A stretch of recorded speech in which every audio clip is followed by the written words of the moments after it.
Thank you and good morning. I'm learning so much, I'm even learning a little bit of Spanish. So I'm making progress. It's my pleasure to talk to you about something that's very important. I'll get into it here in a minute and I'll tell you why it's important. And again, you can always have my slides, speaker ready room, go right over there and say, Monk says I can have his slides. And if they say, no, you can't, then you text me or email me and I'll say, yes, you can. Because many of the slides that I show are Dr. LaRusso, Professor LaRusso's. We share slides interchangeably. So these are the disclosures relative to this talk. I think I said yesterday I talked to every company, but these are my slides, and I'm very, very careful to be fair and balanced. In fact, I call her Keta, she calls me Brad. We were talking about the importance of being unbiased just a minute ago.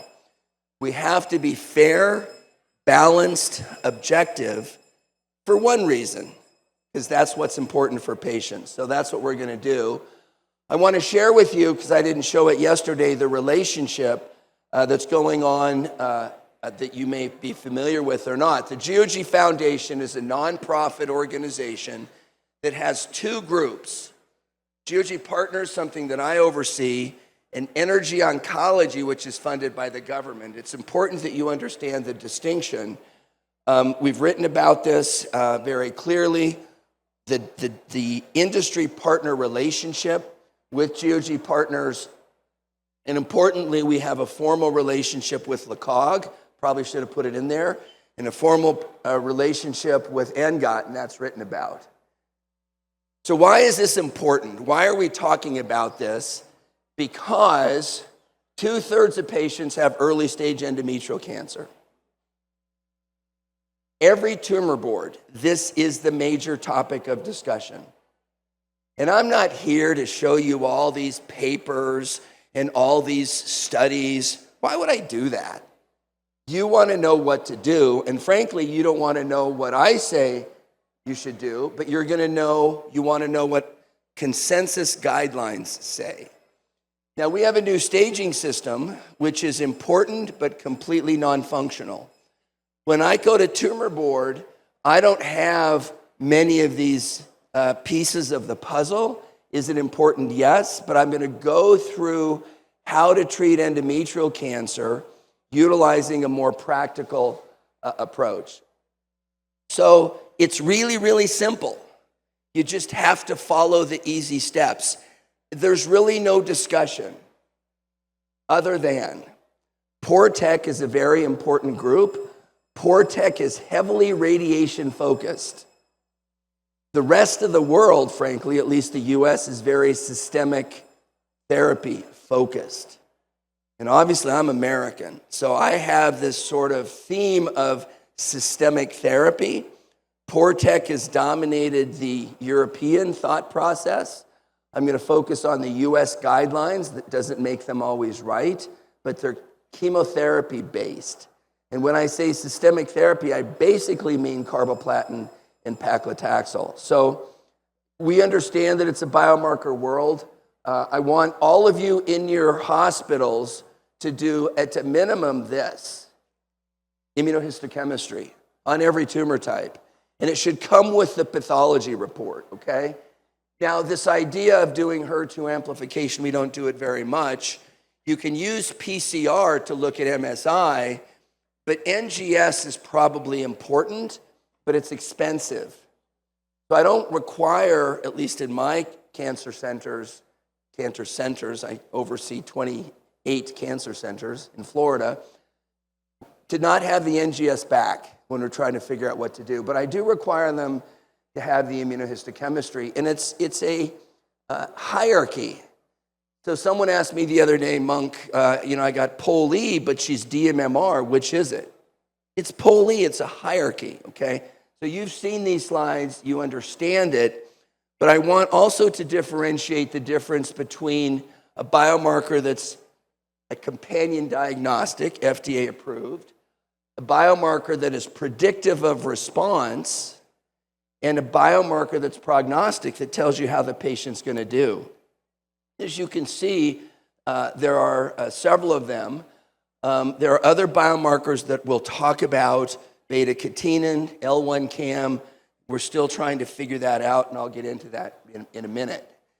So this is not my style to go through studies, to show you photos of the title page. And so this is just in there just to show you that I know how to read.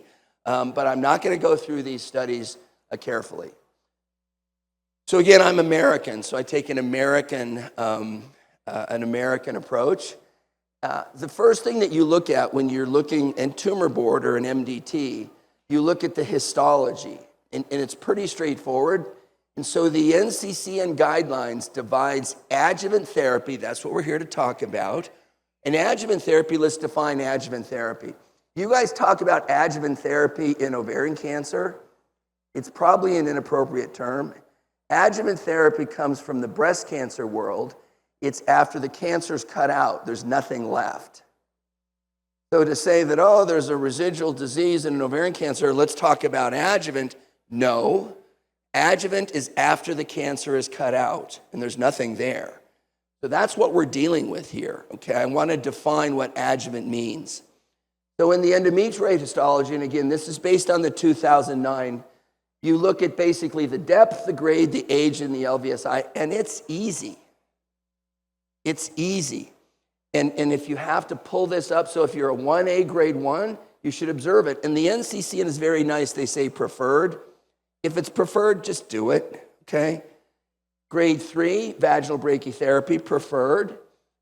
Greater than 50% myometrial invasion, it says. Grade 1, preferred brachy. Grade 2, and then ultimately grade 3, pelvic radiation. So that's pretty easy. And I don't need to go through all the studies that justify that. Now, when it's in the cervix, a stage 2, obviously, external beam is preferred. We're like, well, the nodes are negative. Yeah, the nodes are negative, but the biology of that cancer is different. And you didn't do a radical hysterectomy, probably. And so it's external beam radiation. Now this is American-based. So if it's in the lymph nodes, if it's a 3C1, and this is why Portec 3 doesn't make any sense to me, because the standard treatment is chemotherapy. It's not chemotherapy and radiation, okay? And so it's systemic chemotherapy. Now, if you want to add external beam or vaginal brachytherapy, that's fine. But if you, and this is all endometrioid now, all endometrioid, if you operate on an endometrioid cancer and you go to tumor board and you have a positive node, a sentinel lymph node, what do? Well, you do a CAT scan if you haven't done one. I would argue you should do a CAT scan before the surgery, because if the lymphatics are blocked, the sentinel lymph node's unreliable, just like in vulvar cancer, so don't forget that. But if for some reason your workflow didn't include a preoperative CT scan, now you're going to do one, and you're not going to see anything probably because you're great surgeons, and that patient needs systemic therapy, which is 6 doses of carboplatin paclitaxel. It's simple. It's not worth debating. Now I'm going to transition to serous cancer. In serous cancer, they go through this whole algorithm, but basically, if right here, this pointer doesn't work very good, but this right here, it says, let's right up here at the top. If it's in a polyp, you should observe. For years, we would treat patients with a polyp with chemotherapy. But any serous cancer that's invasive, you need systemic chemotherapy, okay? Systemic chemotherapy, not radiation. You can give radiation if you want, but the backbone is systemic chemotherapy for serous tumors. Again, this is in the adjuvant setting, all right? So then ultimately, this is carcinosarcoma, very similar. Every single carcinosarcoma needs chemotherapy. And so when my fellows present, I want to just tell us the right answer. You can review 20 cases in tumor board, MDT, multidisciplinary conference, because you put the type of cancer, and then the NCCN guidelines. Check. And they don't change. They were the same last week as they are this week, so we don't have to keep fighting about it, okay? Here's clear cell again. There is a non-invasive, which almost never happens, but chemotherapy is the backbone. So we've come a long way, and I know that sounds simple because it is. The world changed in 2013 with the TCGA, and now obviously we're supposed to do testing, but testing is inconsistent because it's expensive. There's no question. We already heard a beautiful talk about immunotherapy. Immunotherapy, I like to do timelines. Immunotherapy has really changed the world. I want to point out, remember my first slide was energy and GOG. GY018 started as an energy trial funded by the government, sort of my idea with my mentoree, Skander. And then Merck went back and did the data, and now they call it Keynote 868. It's the same patient population, but the data are different. So let's call it that. And we have an all-comer approved, and the data in the approval, the data in the EPAR is very different than the data in the paper. It's even different from the FDA. We have DuoE, as you know. Dr. Moore said just the other day in public, I'm the co-PI of this study, and I don't think there's a role for PARP inhibitors in endometrial cancer given the current data set. Isn't that interesting? I never heard anybody say that. And then ultimately have Ruby, which we're very proud of and is a very beautiful NGOT-GOG collaboration. So let's go back to adjuvant. That's the theme. So because immunotherapy worked in all comers, both DMMR and PMMR, we launched this trial, which we call B21. It worked in more advanced cases. Why wouldn't it work in the adjuvant setting? And we did it, and it's very, very exciting. Carboplatin paclitaxel without pembro, how can we lose? Well, we lost. So here is the result. There was no benefit. I don't want you to be that person that draws a definitive conclusion from a subset. Okay? Don't be that person.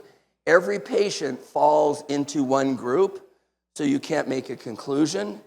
But there is a hypothesis, and again, in the DMMR subset, that there might be a benefit. Now, what happens is the FDA says, listen, the study's negative. See endo. You can't go back and say, oh, we were just kidding. We meant P53 wild type. You can't go back and say forward one, mirvetuximab soravtansine and platinum-resistant recurrent. We were just kidding. We had the wrong biomarker. The FDA says you can't go back and say, oh, we were just kidding. We wanted it to be DMMR.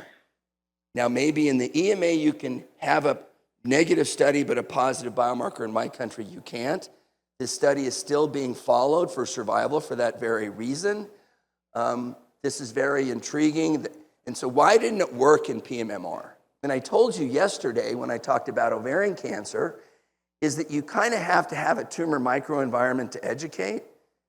And if there's just a few cells floating around in its adjuvant, there's no microenvironment to educate. So I think this sets a lot of nice hypotheses. And we talked yesterday about Athena combo, that no disease harmful. We talked about Javelin 100, no disease, avelumab harmful. So this is, again, a PORTEX study, an adjuvant study. And they said, look, we think we can figure out the risk and divide them into favorable, unfavorable, and intermediate based on the molecular signature. And we think that the unfavorable is this CTNNB1. This is the beta-catenin gene. So we do NGS and endometrial cancer for POL and other things, but also for this. And if it's CTNNB1, it's too many letters to memorize and numbers. Just say beta-catenin. Beta-catenin is an oncogene, and when it's mutated, it changes it to an intermediate risk factor, okay? So LCAM is another one. It's a adhesion molecule. It promotes invasion and metastases. Again, this is heavily PORTEX focused. I already showed you, if you have a P53 mutated uterine cancer, the standard treatment is chemotherapy. So the interpretation of this study is complicated. Is it relevant or not? That's for you to judge. It was just published a few days ago in Lancet Oncology. So this is the definition of high intermediate risk. We talked about age, LVSI, grade, and depth are important. So they did this study. They randomized patients to standard of care, which in their minds is vaginal brachytherapy. I don't disagree with that. And basically 56% of the patients could avoid vaginal brachytherapy because they're favorable, or 55% was their projection. And then if they're intermediate, and remember DMMR is a poor prognostic factor in the untreated, those patients are intermediate, would need vaginal brachytherapy, and if they're unfavorable, in Portek's mind, they need pelvic radiation, although I just told you it's really systemic chemotherapy. So they did that massive effort, 2-to-1 randomization, 591 patients, and here is, and you don't have to think like I do, but if every patient is cured almost, it doesn't matter what you do. So here's the vaginal recurrence rate, and the vaginal recurrence rate in the standard arm and the molecular arm is low, so it doesn't matter what you do. But in their minds, oh, we're going to do a huge study with hundreds and hundreds of patients. Why? So you can avoid vaginal brachytherapy, and probably avoid it anyways. And even then, if the patient gets an isolated vaginal recurrence, which is the only thing vaginal brachytherapy prevents, those patients can be curable too. So you can see that the vaginal recurrence rates are overlapping in the molecular informed versus the standard. And so the margin was not crossed, it was non-inferior. So they say, well, molecular profile-based treatment is non-inferior to standard vaginal brachytherapy. That's right. And probably no treatment is non-inferior to vaginal brachytherapy. In their minds, they already did that study. So again, here are the hazard ratios from the non-inferior and what they showed. So this is pelvic control, same. There's more of a risk. And again, that's why systemic chemotherapy is the preferred treatment for P53 mutated tumors. And this is distant. So I admire these sorts of investigator-initiated trials, but I think you have to design them in a way that's interpretable. And so this is the overall recurrence-free survival and overall survival. And again, if almost all patients are cured, more than 90%, does it really matter what you do? Is it really worth all the effort to do a study? I love it that you got a paper in Lancet Oncology, but does it really change practice? And I'm not trying to be critical. I'm going to finish this. So we're moving on to liquid. This is a Natera-funded study. It is not active yet. 710 patients. The idea is if you're CT negative, that you'll get randomized to vaginal brachytherapy or observation. I already told you observation is just fine, okay? But they're gonna, and why would a sponsor do this? Because they want to teach you about using their cell-free DNA. I'm not critical of it, I'm just trying to educate. And if you're ctDNA positive, then you do treatment of physician's choice. So it is what it is. This has been funded. It's listed on clinicaltrials.gov, and it should open very soon. The Rainbow trial is a very nice study. We're all very proud of it. The challenge is that it adds medications like olaparib, durvalumab that'll never see the light of day because the studies have been done. I think it creates some nice hypotheses, particularly in this NSMP ER positive group with progestins. Progestins have been inadequately studied, and there might be a role. So let's transition here really to what's next. I talked about where we are and why we're there. We're in an antibody-drug conjugate world. All of you know about trastuzumab deruxtecan, a very interesting medication because it got approved in the US in every tumor type, as long as you're IHC3+. The NCCN recommends it in GYN tumors if you're 2+, and it's in very small cohorts. You see 40 patients per cohort, okay? And not all of them had IHC3+. So they did it, and you can see that the 3+ endometrial, there are only 13 patients. But that was enough in the FDA's mind. And I don't like to say that people are cheating, but I do like to call people out if they're inconsistent. So the FDA says if you're going to get accelerated conditional approval, the phase 3 trial has to be substantially enrolled. Phase 3 trial wouldn't even started. So if you were to sit here and if the FDA were sitting there, why did you do it? They would say, look, Monk, we're just trying to help people. This is a great result. It's a consistent result. So it's hard sometimes to understand why they do or why they don't do things. So these are the PFS on the left, the OS on the right. The red is the IHC3+. It's very interesting. There are other anti-HER2 antibodies you're going to hear. I think Bob Napothura is going to present this at the SGO, a more mature database. The BioNTech assay, we call it 323, BioNTech 323. There'll be more mature data. What you can do if you have something very interesting, you saw just recently within the last few days, Sophiam, which is the Lilly folate receptor ADC, just got breakthrough therapy designation. Breakthrough therapy designation is you send the FDA your preliminary information. And it's like, whoa, that's good. So they give you extra resources to accelerate the development. So this has breakthrough therapy designation for BNT323. So we're here to talk about adjuvant. So that's why I put that in there. So this is a very exciting adjuvant trial. An adjuvant trial, it is not exactly, it's very similar to the eligibility of B21. So it basically is taking that adjuvant patient population, it's over here, and the 6 cycles of carboplatin paclitaxel remains the standard because B21 was negative, and randomize them to TDXD. We might get rid of carboplatin paclitaxel. Now the challenge here is it's only 6 doses of carboplatin paclitaxel, but it's a year of TDXD. So it's not only a change in the anti-cancer therapy, but it's a change in the duration. I don't know what that means. In the FDA have to optimize the dose. I don't see how this dose is optimized based, and ADCs are chemotherapy. And most of these patients are going to be cured anyways. I showed you on B21s. But this is a study that personally I'm excited about, Destiny Endometrial 02. Now, there are other trials sort of in the adjuvant. So these are higher risk patients where the tumor has not necessarily been cut out, but basically is a post-operative opportunity. The sponsor here thinks that they can beat carboplatin paclitaxel. I just showed it to you. And here, again, this is a higher risk group. This is stage 3 or 4.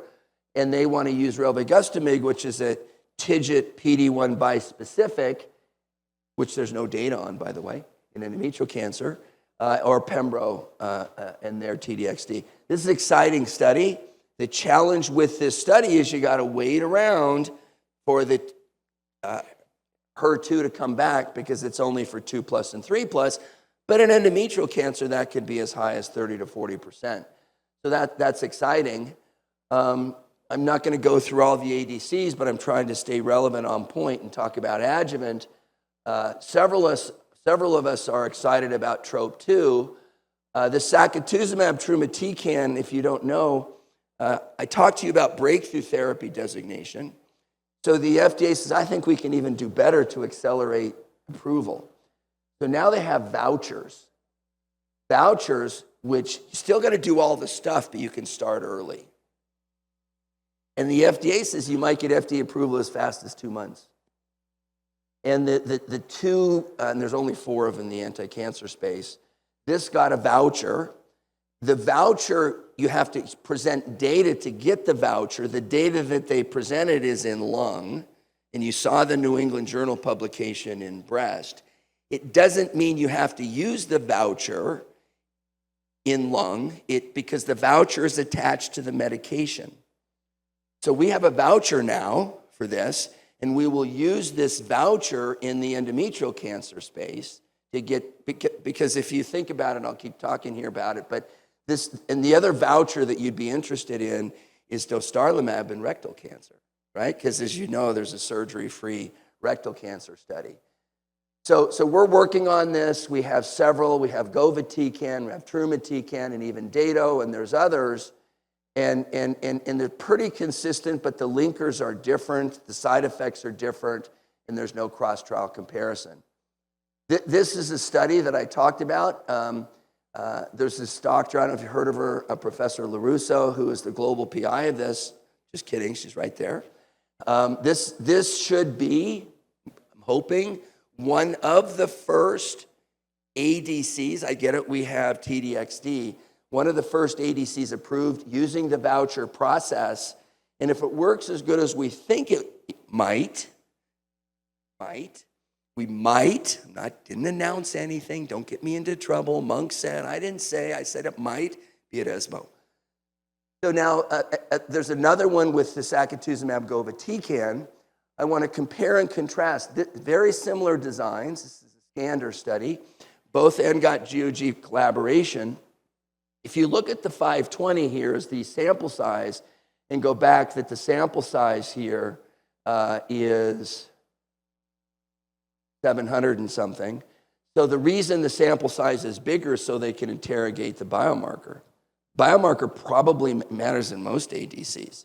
The challenge, I should put the sample size on there. Oh, 710, right there, 710, gotcha. But when it comes to govitecan, they're like, you don't need a biomarker. We use it in breast cancer without a biomarker. Well, we'll see. So these trials are connected, not just because of the eligibility, but the antibody is the same, and it'll be very intriguing as we go forward. Now, what does that have to do with adjuvant? So this trial, very similar to Destiny, I'm almost done. Destiny Endometrial 01 looks at this agent, TROP2 ADC, sacituzumab trumatecan. Now, this study was designed such that you don't have to wait for the biomarker. Remember, for Destiny Endometrial 1 with TDXD, you got to wait for the HER2. You can go on this study once the tissue's removed. Not removed, received. Removed from the patient, but received by the sponsor. So that gets it faster. The other thing that we do here is, because I told you I'm very passionate about not over-treatment, Destiny Endometrial 1 treats till progression, which quite frankly doesn't make any sense to me because some of those patients will be cured.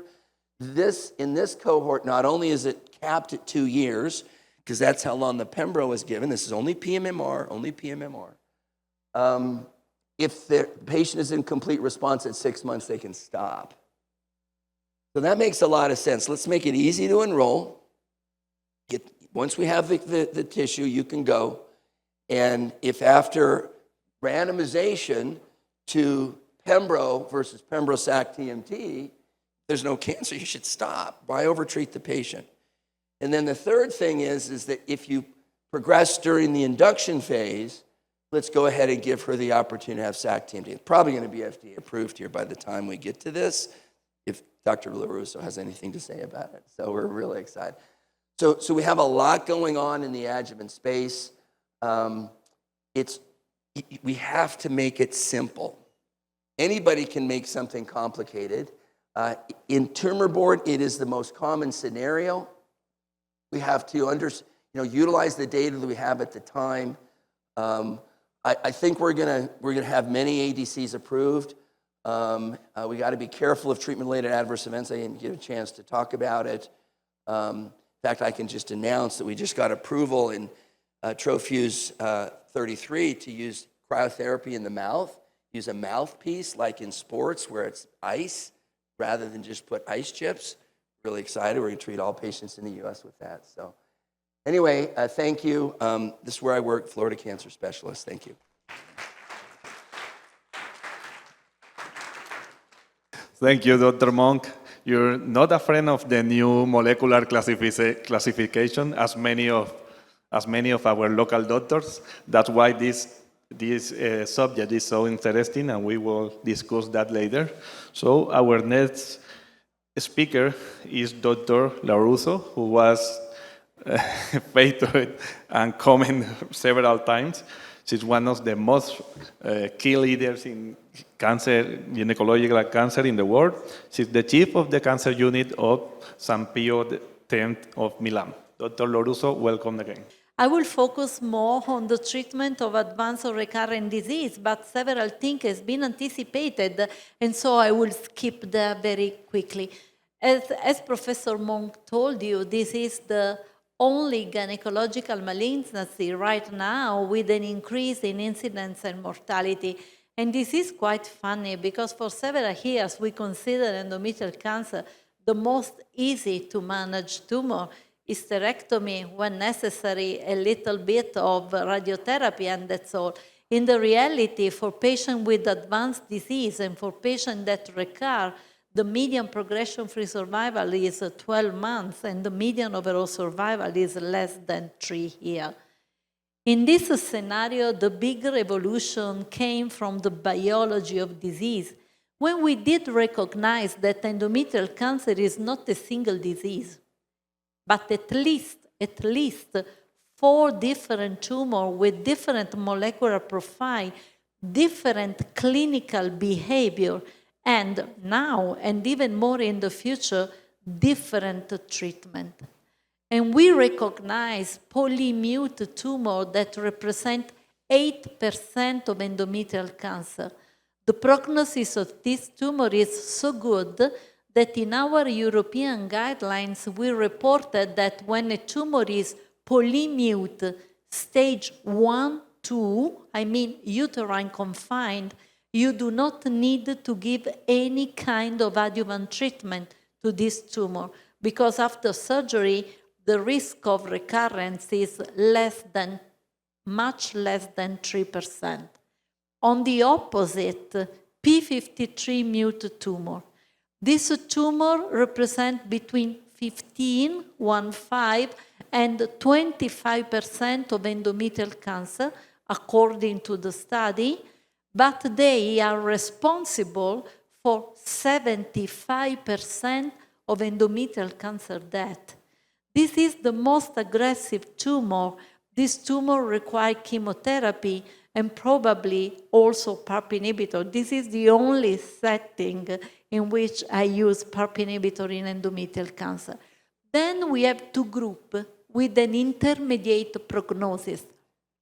DMMR patients that represent about 30% of endometrial cancer patients, high genomic instability, fantastic response to immunotherapy, and then an heterogeneous group of patients that we simply called non-specific molecular profile. This is really heterogeneous. They represent right now 40% of endometrial cancer patients. We know that in this group of patients, there is a particular enrichment of hormone receptor positive tumor. And this information is very important because more recent data reported that in the 10% of patients in a non-specific molecular profile group that does not have hormones receptor, the prognosis is as worse as we saw in P53 mute. And that's the reason why these patients still represent a high-risk population. Why all this information are important? Professor Monk showed you the new, I have to say, not widely not except FIGO 2023 classification that incorporate this information in the staging, but even more important, this information are prognostic. This is the last version of the European guidelines in which the molecular classification contribute to stratify patients in 4 groups and contribute to choose the adjuvant therapy in these 4 groups. And the reality is that while waiting in the future, this data will not be prognostic, will be also predictive, and we will choose adjuvant treatment according to that. And I'm sorry to say, when we do ignore this information, we fail. B21 was, in my opinion, a very visionary trial.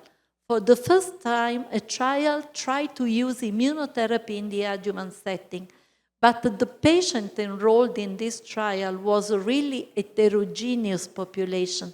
And obviously, in so heterogeneous population, the trial could not that fail.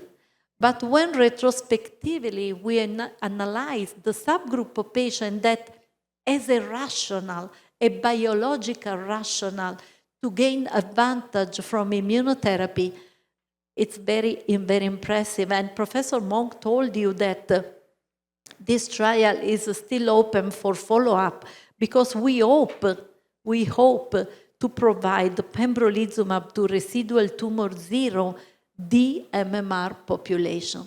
But the setting in which this information right now represents a change in the approach is the setting of advanced and metastatic disease, where for several years we only have carboplatin paclitaxel.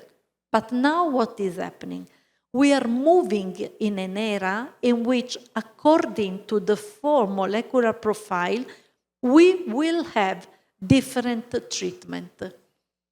What about the so-called copy number low population? These are the non-specific molecular profile. For this patient, ER, PR positive, do not forget hormonal therapy. Hormonal therapy provides up to 50% overall response rate in chemo-naive population and about 24% in patients pre-treated with chemotherapy. In our guidelines, we report this as the first option in indolent tumor hormone receptor positive. And from recent data of Mansour Mirza, exactly as for breast cancer, we discovered that when we combine hormonal therapy plus CDK4/6 inhibitor, we increase disease control and progression-free survival.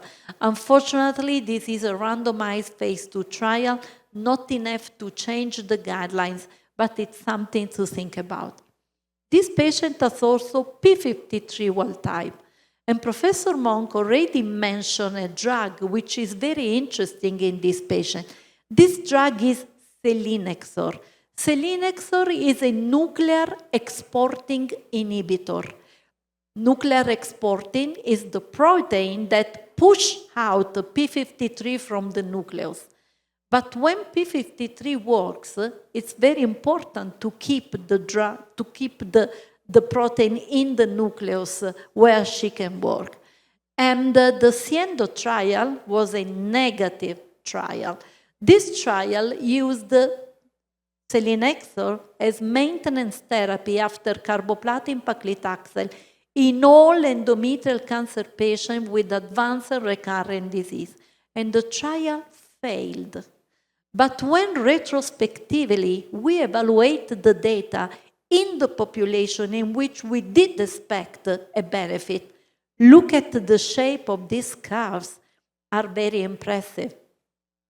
I was in the IDMC of the trial and I was involved in a very difficult discussion with the FDA because obviously based on this data, our idea was the idea of the company was to register the drug in this population, but they say, no way, this is an exploratory analysis, you have to move on with a prospective randomized trial, which has recently closed recruitment, and let's see if the data will provide the same benefit. What about the P53 mute patient? We know that up to 30% of these patients present HER2 positive tumor, and Professor Monk did show you about trastuzumab deruxtecan, the next generation, but I want to recognize that several years ago, GOG already provided evidence about targeting HER2 in serious endometrial cancer. This was a randomized 2 trial combining trastuzumab with carboplatin paclitaxel, showing about 1 year increase in overall survival. And thanks to this trial, we have the possibility in Italy to use trastuzumab. And the future is, of course, trastuzumab deruxtecan. These data are really impressive, and let's see what the ongoing trial will show. What about the MSI population? These patients represent 30% of endometrial cancer. We know that immunotherapy, single agent, after platinum failure, works very well in this patient. So well that the temptation is to avoid chemotherapy in a population that, when respond, still keep responses for years. The real question to me is, who are the 50% of the patient that does not respond to immunotherapy, even if apparently they should? Based on this data, 2 trials has concluded recruitment comparing immunotherapy to carboplatin paclitaxel in the frontline setting of dMMR population. It's obvious here that the control arm is not more the standard, but I'm very curious to see the hazard ratio of these 2 analyses, because if the hazard ratio is as good as chemo plus immunotherapy, I will discuss with my patient the alternative of immunotherapy single agent, and I am sure that a great number of patients will accept to receive immunotherapy alone and not the combo with chemo. But when dMMR is not there, and this is true for about 70% of our patients, immunotherapy single agent does not work so well. So the idea was to combine immunotherapy with the TKI inhibitors, chemo or chemo plus PARP, in order to leverage the number of patients that can get benefit from immunotherapy. And the first combo, the combination of pembrolizumab plus lenvatinib demonstrated an increase in progression-free, but also in overall survival in advanced and recurrent endometrial cancer who has failed platinum. And now this is the new standard of care in the population who has failed platinum. The control arm here was represented by non-platinum single agent, either weekly paclitaxel or anthracycline. Unfortunately, when we compare pembrolizumab with carboplatin paclitaxel, we failed to demonstrate a benefit. This trial was a superiority trial. Pembrolizumab was supposed to be better than carboplatin, and we failed, unfortunately. It was not better for PFS, it was not better for overall survival. But I have to tell you that when I saw this data for the first time, these data were presented by Christian Mart in ESGO, and I was appointed to discuss this data, so I did receive the slide in advance. I was really impressed by these curves crossing and suggesting to me that there was a population that get larger benefit from pembrolizumab with respect to chemotherapy. Unfortunately, the trial was not designed to answer this question, and so we have just an hypothesis that the patients that have larger benefit from pembrolizumab are the patient that has already received chemotherapy in the adjuvant setting. And this makes sense to me because when you treat patients with chemo, you induce in such a way further chemo resistance. So when the patient recurs, alternative treatment may play a role. Obviously, take care of the toxicity of the combo, which is not exactly easy to manage. The second combination we explore was the combination of chemo plus immunotherapy. 4 big randomized trials combine all the immune checkpoint inhibitor with carboplatin paclitaxel, and all these trials reach the same conclusion.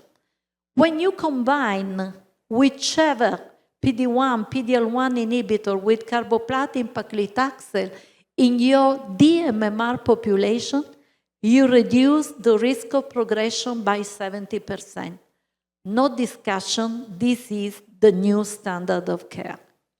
When you combine the same drug in non-DMMR population, here the situation is more complex.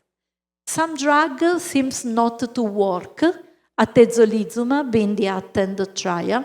The other seems to work, but there is no doubt that the magnitude of benefit is much different with respect to the DMMR population.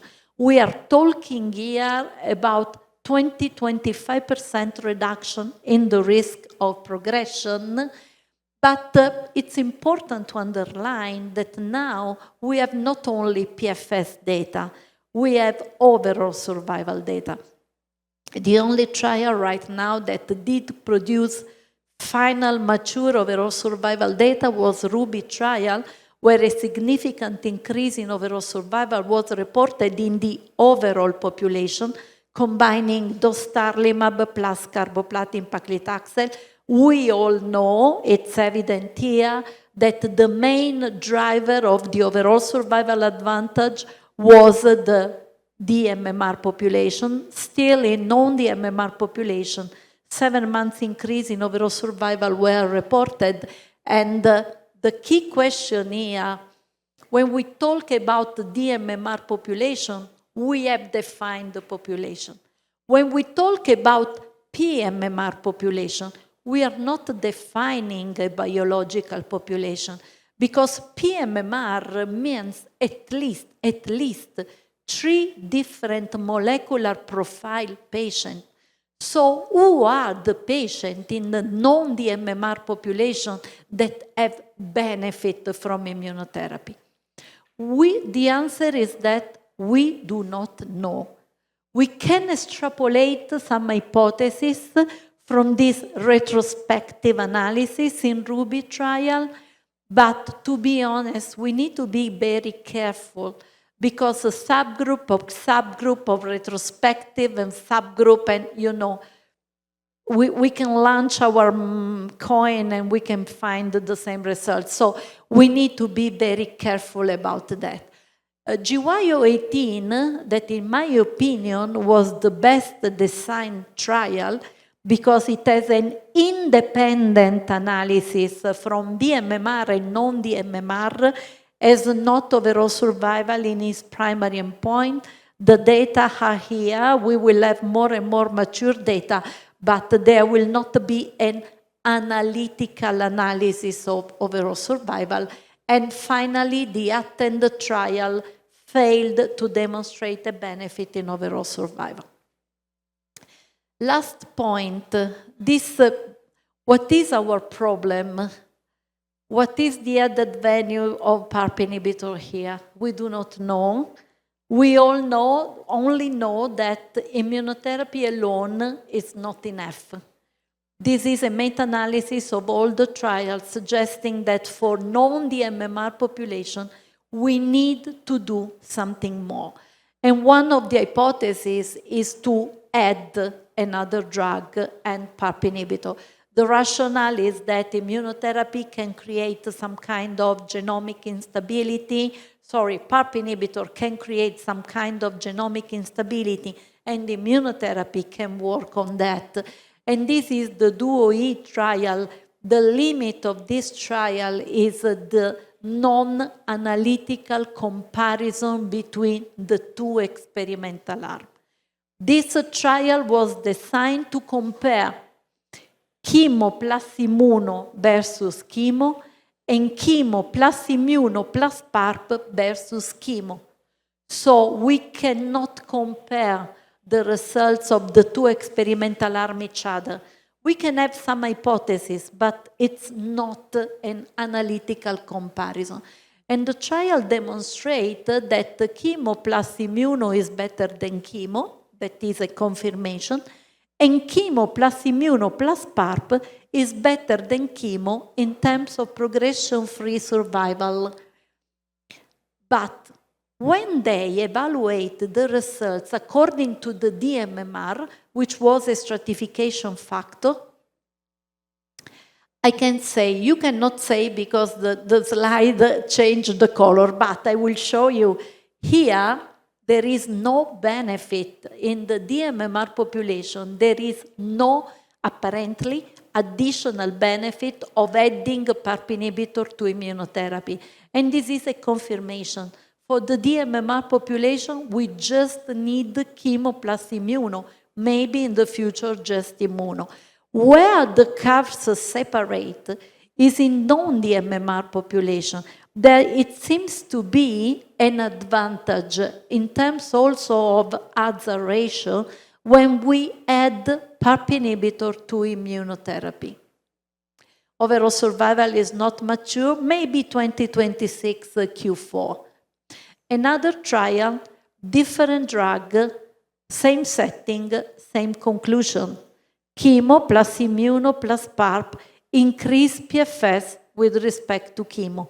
But again, who are the patient to offer 4-drug regimen? You know, endometrial cancer patient is a different population with respect to ovarian cancer patient. They are older, several comorbidities, obesity, they are more fragile. So we need a biomarker, a predictive biomarker able to identify who are in this heterogeneous group of non-DMMR patients, the patient to offer PARP inhibitor. And again, we can only extrapolate hypotheses from the forest plot. In the DuoE, the patient with P53 mute and the patient with the serious tumor seems to be the patient that have the larger benefit from PARP inhibitor. In Ruby PARP2, the patient with the P53 mute seems to be the patient who have the larger benefit from PARP inhibitor. To me, this makes sense. Here, there is a biological plausibility, in my opinion, because these are the same patient that in ovarian cancer has the larger benefit from PARP inhibitor. So if you ask me, who are the patients in which today I offer this quadruplet are the P53 mute serous endometrial cancer. But we are at the beginning of the history. Professor Monk already showed you how lucky we are with endometrial cancer. We have a lot of biomarkers. The world is much more complex than simply the molecular classification of endometrial cancer. And all these biomarkers we can distinguish in 3 groups. One are well established in terms of evaluating as a predictive rule for choosing treatment. Think about DMMR for immunotherapy.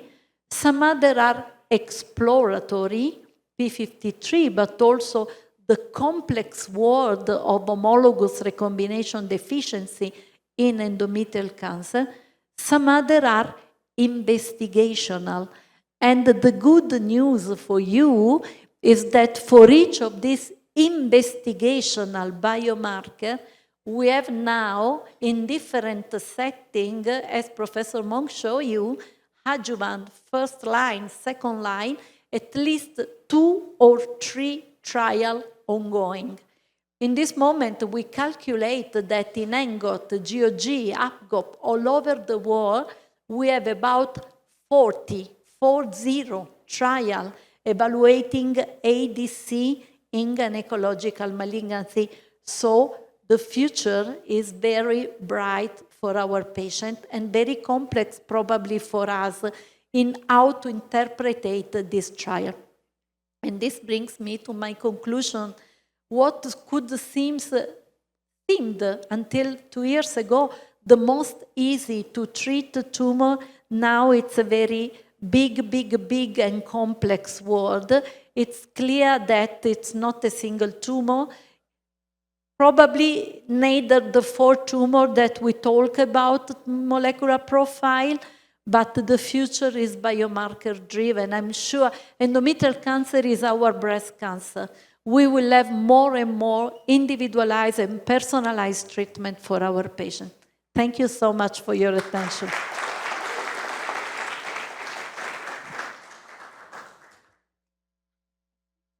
We invite Dr. Monk for the discussion section. Si alguien tiene preguntas, las puede hacer y si las quiere hacer en español, traducimos para los speakers. So,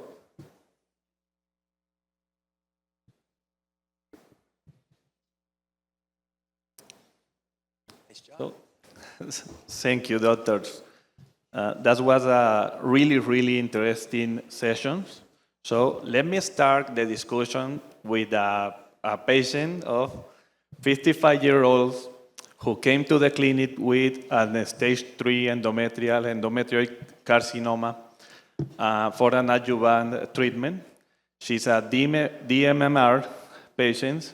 So after hearing the recommendation, she says, you know, you're a nice guy and probably a good doctor, but I'm going to take a flight to Florida and then a flight to Milan to know what the best of the best will recommend in my case. This is a stage 3 patient for adjuvant treatment in the DMMR group. Can I ask you, without evidence of disease? It is I just invented the patient right now. Sometimes it's also a matter of what we can offer in terms of prescribability. In Italy, for instance, we cannot offer to this patient without evidence of disease immunotherapy. B21 has not been approved, and the approval, so we refer, this is a gray zone between adjuvant and frontline advanced and metastatic. And the difference for our authorities is represented by the residual of disease. If the patient does not have residual of disease, she fits as adjuvant, even though it is a stage 3, and we offer chemo plus radiotherapy. Hopefully in the future, if B21 will be approved in this setting, we will offer chemo plus immunotherapy. I just want to tell you that in GYO18, all the patients should have evidence of disease. In DuoE, all the patients should have evidence of disease. There were some patients that represent about 10% of the overall population in Ruby trial that could be enrolled without evidence of disease, but they should be only stage 3C2. So in a situation like that, we can anyway offer immunotherapy. B21, you are not using in any country in Europe, not prescribing yet. We can't because EMA, as Professor Monk said, requested to have a longer follow-up of overall survival data to confirm if the magnitude of the benefit we have seen at the first data analysis is maintained over time, and potentially they will approve Pembro in this setting. Yeah, so this is the intersection between science and availability. So I think from a scientific perspective, it's a no-brainer. But now we have to get into the availability. The FDA is trying very hard.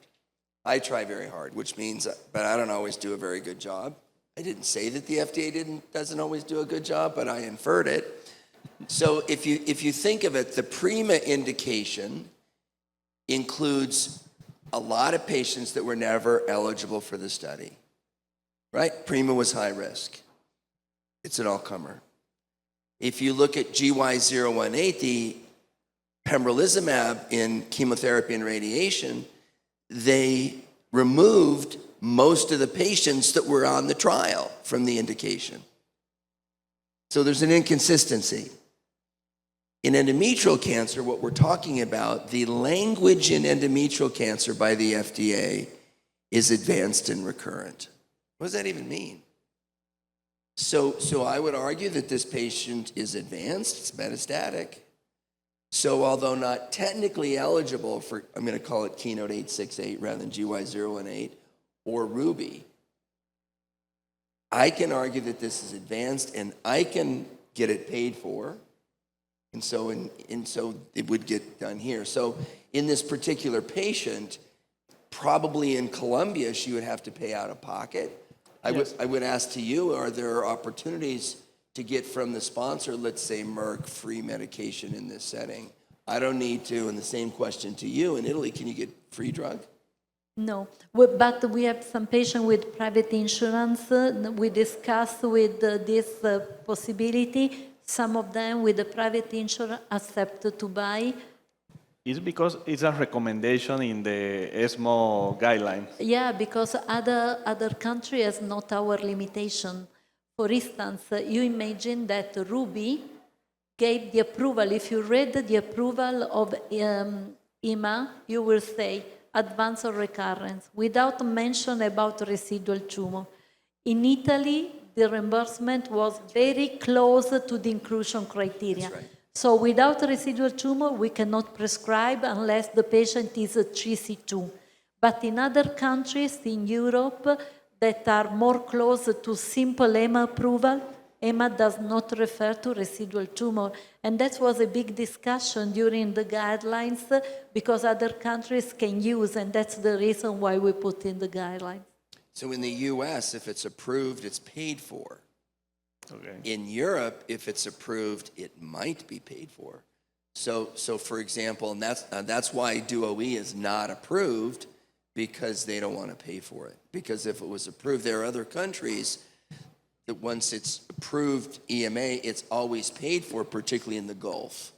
So in the Gulf, the Kuwait, Bahrain, Oman, Saudi Arabia, DuoE is the standard treatment because it's paid for. So it's the intersection between science and availability. Okay. We have a question there. Good morning. My name is Juan Sebastián. I'm a fellow in the National Cancer Institute of Bogota. Thank you, Professor Monk and Professor Luso, for your wonderful talk. I had a question towards molecular profiling. This goes to, we have mentioned, we see it in the PORTEC-4A trial, the inclusion of the CTN1B, the beta-catenin evaluation. I know there are immunohistochemistry surrogates, but usually you should do like the genetic testing. For us, as a matter of fact, we are conducting a retrospective study in our institution in our population of molecular profiling, trying to include the POLE and even trying to include the beta-catenin. It's been very difficult, reimbursement for us, applying these types of algorithms that include genetic evaluation in our population is very difficult. We have to take alternative pathways to evaluate this type of mutation. So my question is, how do you foresee in the future, because this distances us from, let's say, the first world countries or the high-income countries, in terms of the evaluation, do you think these subtypes, like the NSMP, where CT and NBB1 is almost 52% of the cohort, do you think these in the future will be standard of care to evaluate, or are they going to be such needed? Are they going to give us a bit more trouble in the future for investigation, for our patients, et cetera, et cetera? Thank you very much. That's a great question. Nice to meet you, and thank you. So CTNNB1, beta-catenin, gives you a second reason to do NGS in the uterine confined tumor. She told us, POLE, in the uterine confined tumor, it could change treatment. CTNNB1 from PORTEC-4A is not quite there, but it's coming. To be more practical, what we're doing in the US, if you do NGS in your practice, like we do at Florida Cancer, it's pretty easy because we just send the tissue to our central lab in Fort Myers, Florida, south of Tampa, and it gets done. But if you have to send it to a Tempus or a Caris or one of those, it becomes prohibitive from the cost. I could not agree more. Consider that in Italy, you say we are in Colombia, a low-income country. The world is much more similar than what you can imagine. In Italy, where in theory we can have this possibility, only 30 to 40% of the hospital offer POLE.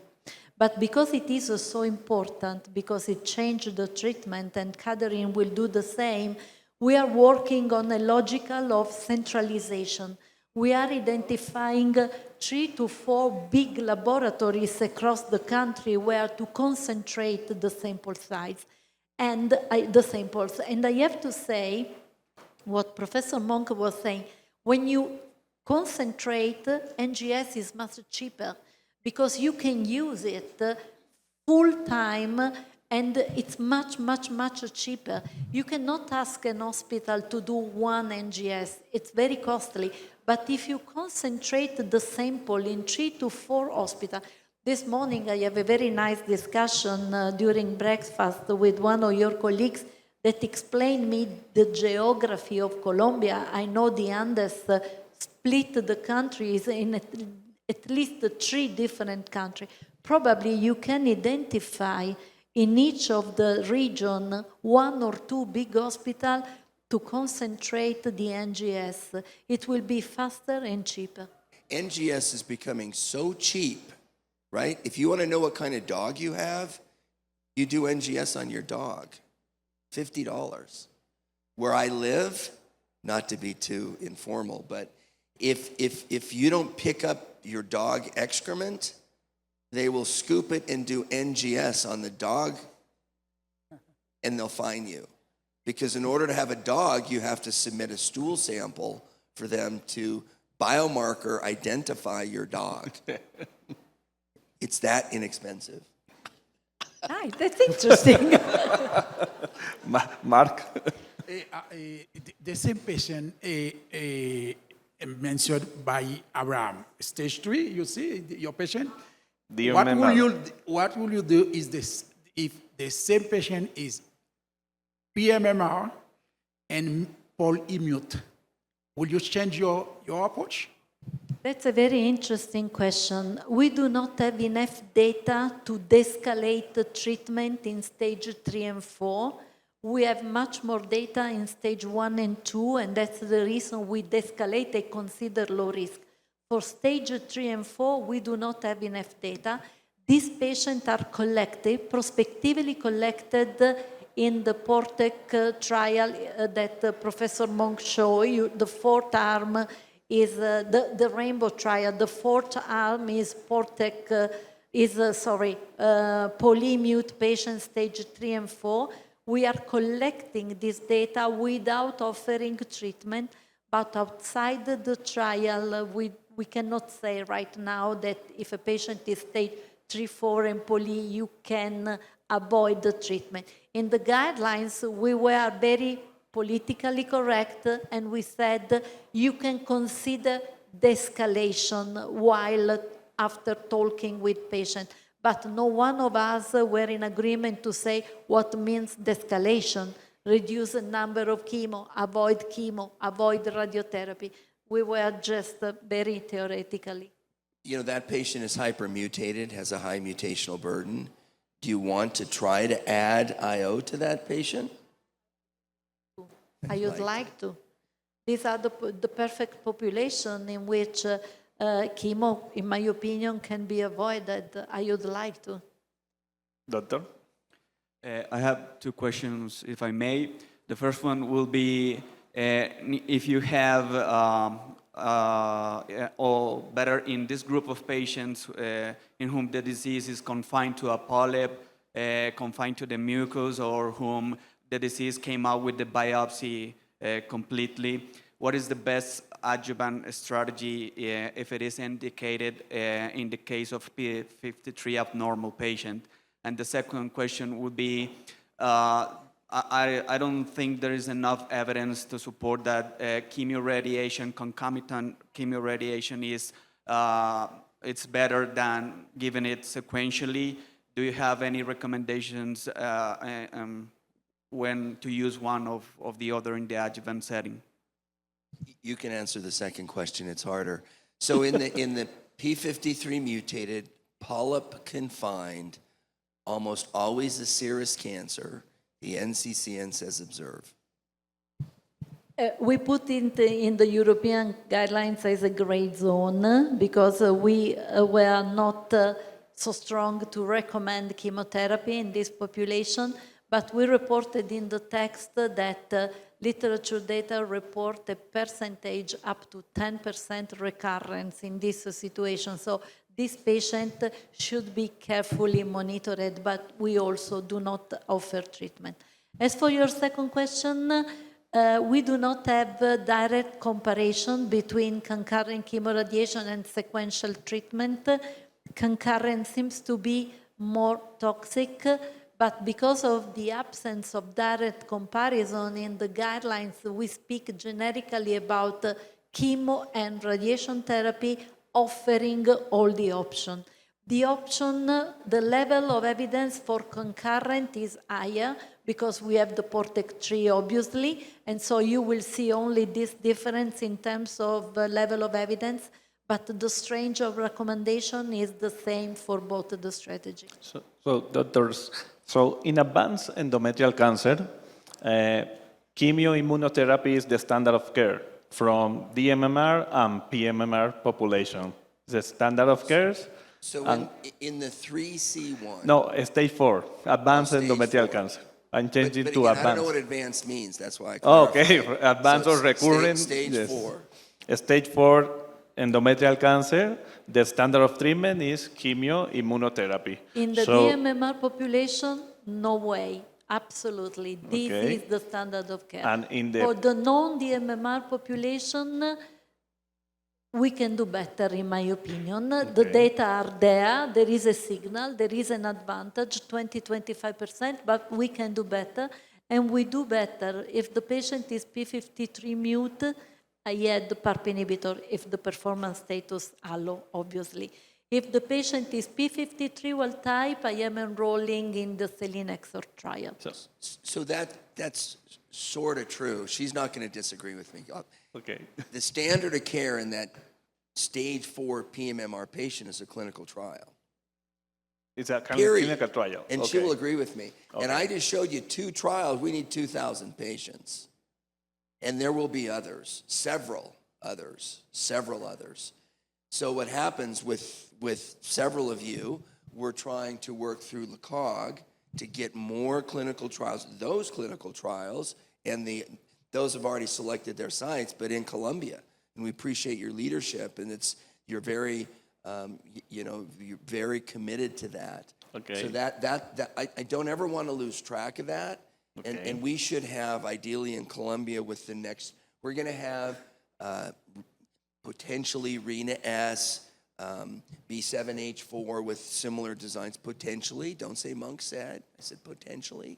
So- And then we're going to need another 800 patients for everyone. So DMMR, chemoimmunotherapy, PMMR, clinical trial. Yes. If not available, If not, I use PARP in combination with immunotherapy in P53 and immunotherapy single agent in the other, unless the tumor is a grade 1, hormone receptor positive, indolent treatment, not good performance status, I still think there is a space for hormonal therapy. So it's hard for me to, probably hard for you to understand.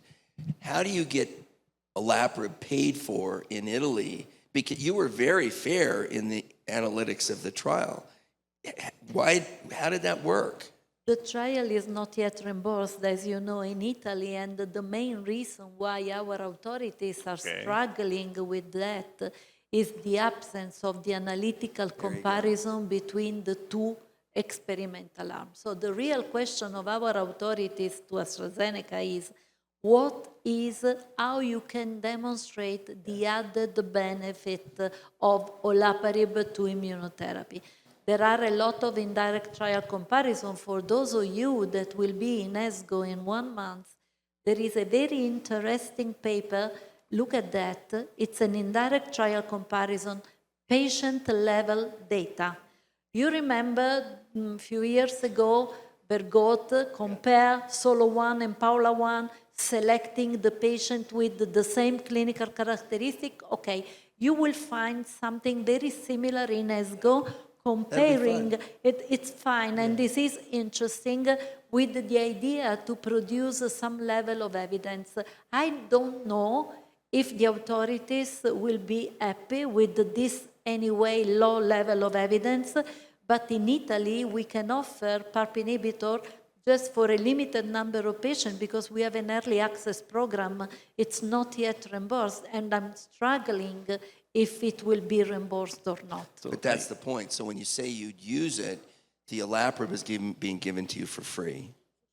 Okay, and the last one, this is a hard one. Those are all hard Yes. already. Yesterday, Dr. Ogning corrected us. She told us that Ruby trial is up to 3 years, not 3 years of maintenance in the dostarlimab. It is So we all 3-year we all maintenance. understand that it was 3 years after of maintenance. That's not hard. Keep going. Okay, but yesterday she told us that's up to 3 years. So it's, what are your thoughts and preference? Because we have a maintenance with Pembro of 2 years, and now we understand that we can also have a maintenance with dostarlimab for 2 years, up to 3 years. It's either that many years or that many years. So it's the same with Prima, 3 years. And so we've trafficked that with Prima.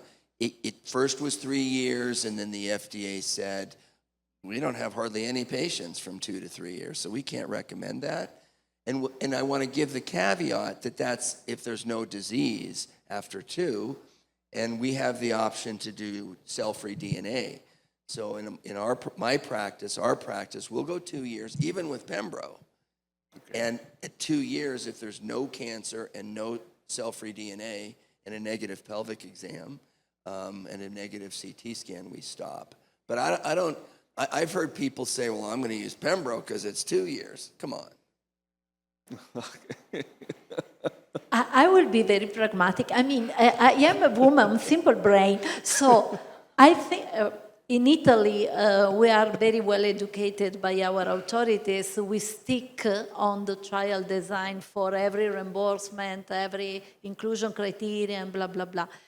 So when I have a drug that I have to give for 3 years, and I have a drug that I have to give for 2 years, and both of them obtain exactly the same magnitude of advantage, I give the shorter time period. You know, it's a good, we're having fun here.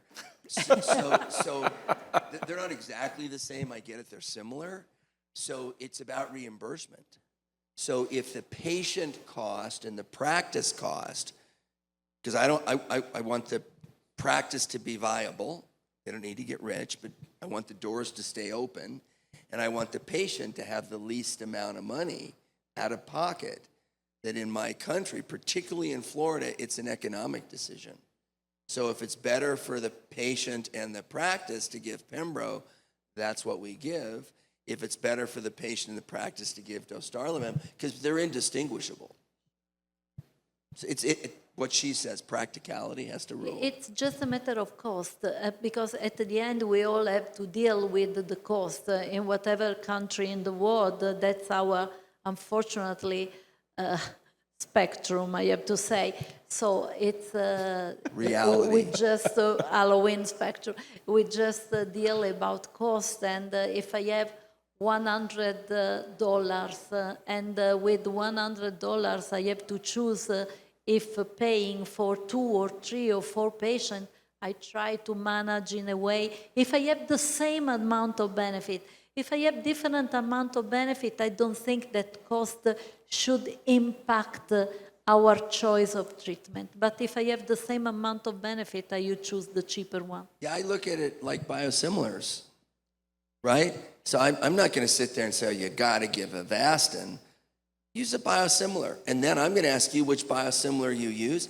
You don't know. And frankly, I don't think you should care. Because the one you're using is the one that's most economically feasible. Okay, so thank you, doctors, and give them another round of applause. Thank you.